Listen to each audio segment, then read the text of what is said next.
કોણ કોણ રહો છો કાકા? એક છોકરી છે અને એક બૈરું અને મેં. દીકરો?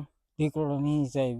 શું થયેલું એમને? એ દીકરાને પેલું આપણે શું કહેવાય વાળની બીમારી હતી. તો એક્સપાયર થઈ ગયો. એક્સપાયર થઈ ગયો. મુંબઈ દવાખાને લઈ ગયો હતો ભાઈ. દવાખાને લઈ ગયેલા મુંબઈ. મુંબઈ? હા. કેટલા વર્ષનો હતો દીકરો? દીકરો લગભગ 15 વર્ષનો હતો સાહેબ. કેટલો સમય થયો એક્સપાયર થઈ ગયો એને?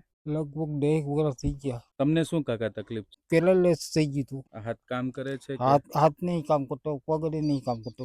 ચાલી શકાય ખરું? જેથી જેથી ચાલી શકે થોડું કામ થાય કે કામ નહીં થતું. તો બી કરવું પડે છે કામ? આમ કામ કરવું પડે ભાઈ, શું કરાય ભાઈ. કપા વીણાય બાકી બીજું કઈ ના થાય. થોડું એક હાથે તમારી દવા ચાલુ કે? દવા ચાલુ છે મારી. કેટલો ખર્ચો થાય દવાનો મહિને? મહિને લગભગ 2500 રૂપિયા જેવો આવે છે સાહેબ. નમસ્કાર મિત્રો, હું છું આપનો મિત્ર ડૉક્ટર મહિપતસિંહ. આજે સુભાષભાઈને મળવાનું થયું.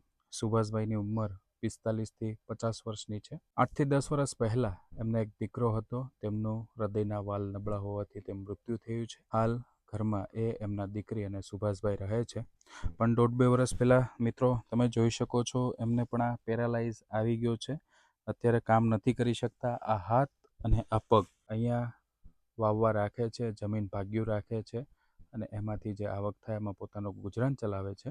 આજે સુભાષભાઈની કન્ડિશન સમજીને આપણે તેમને એક મદદ કરીએ છીએ.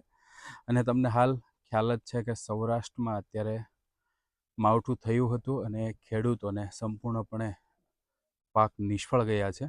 તો સુભાષભાઈ પણ અહીંયા જમીન વાવવા રાખે છે, બરાબર છે. અને હાલ બધા ખેડૂતોને નુકસાન ગયું છે. એ જ રીતે સુભાષભાઈને પણ પોતાનું ગુજરાન ચલાવવામાં તકલીફ છે, પણ ખેડૂત છે, આપણે એમની વેદના સમજી શકીએ છીએ. તો આજે આપણાથી જે નાની એવી મદદ બનતી હતી એ સુભાષભાઈને કરીએ છીએ. અને ખાસ કરીને સુભાષભાઈની પરિસ્થિતિ પણ ખૂબ ખરાબ છે.